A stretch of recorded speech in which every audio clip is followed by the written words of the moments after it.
Perkenalkan, nama saya Jessica Kristiana. Saya Junulunita Kusmawati. Kita akan membuat video sejarah tentang perjalanan Spanyol menuju ke Nusantara. Dalam video ini kita akan menelusuri jejak sejarah perjalanan panjang pasang Spanyol yang menyeberangi samudra demi mencapai Nusantara. Apa sih yang bakal dibahas? Satu, latar belakang dan tujuan kedatangan. Mulai dari semangat penjelajahan samudra yang didorong oleh motif 3G atau Gold, Glory, Gospel, hingga keinginan untuk menguasai perdagangan rempah-rempah yang saat itu harganya sangat mahal. 2. Rute pelayaran dan penjelajahan. Simak bagaimana ekspedisi dipimpin oleh pelaut terkenal seperti Juan Sebastian Elcano dan Miguel López de Legazpi. Kita akan bahas rute yang mereka tempuh, mulai dari Spanyol, menyusuri Amerika, menyeberangi Samudra Pasifik, hingga akhirnya mendarat pertama kali di Filipina.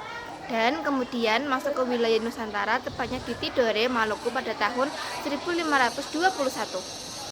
3. Persaingan dengan Portugis. Ternyata kedatangan Spanyol tidak lepas dari persaingan ketat dengan Portugis.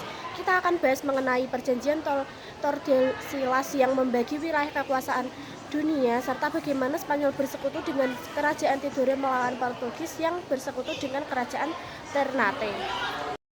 Yang keempat dan yang terakhir adalah konflik dan akhir kekuasaan. Bagaimana jalannya peperangan, mengapa akhirnya Spanyol harus mundur dari Maluku dan memindahkan pusat kekuasaannya ke Filipina.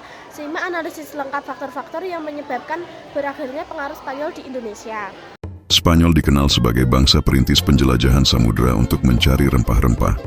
Pada 3 Agustus 1492, pelaut Spanyol, Christopher Columbus, memimpin pelayaran ke barat dan tiba di Kepulauan Kanari pada 6 September.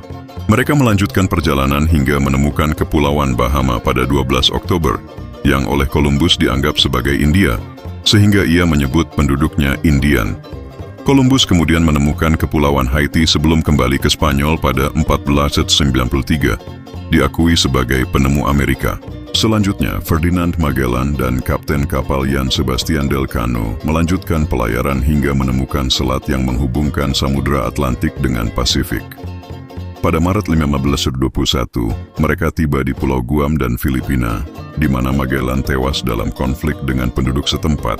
Sementara Elcano melanjutkan perjalanan dan akhirnya tiba di Kepulauan Maluku, penghasil rempah-rempah. Sekian dari kami, terima kasih.